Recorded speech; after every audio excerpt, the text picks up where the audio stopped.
In Plum practice, we begin with a guided sensory experience, and we often start with some kind of metaphor. The experience is very open-ended and neutral, and it allows the listener to fill in the details with their own imagination. After we have the imaginative experience, we have some time for self-expression. We're not trying to write something good or trying to write about something.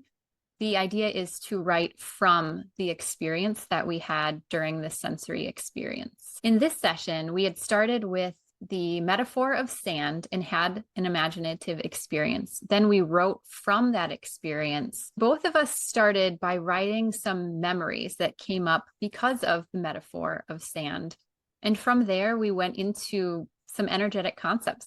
The memories that came up for me were kind of unusual. They weren't traditional things that you would think about sand. Small flash of an old memory really inspired me to think more about the energetic messes and the things that people leave behind when it comes to disagreements, arguments.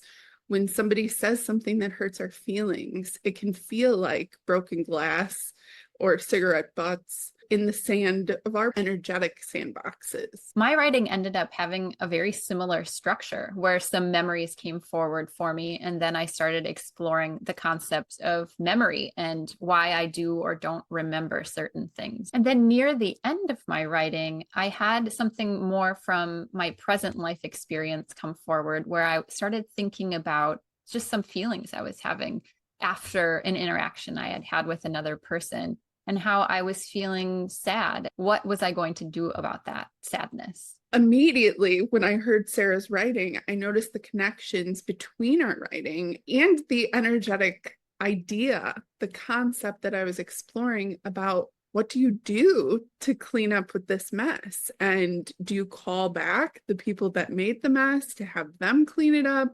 What do you do? I offered Sarah some reflections and questions that she could ask for herself that felt like questions we all could ask of ourselves, memories or feelings that we have that maybe are hurt or sad or messes that have been made by other people in our lives. How do we clean those up? Well, what if we use the silly metaphor? The conversation that unfolded was really special and felt like a wonderful example of Rosalie's witnessing of me and how our writings tied together and brought forward some interesting concepts that we wanted to share with everyone.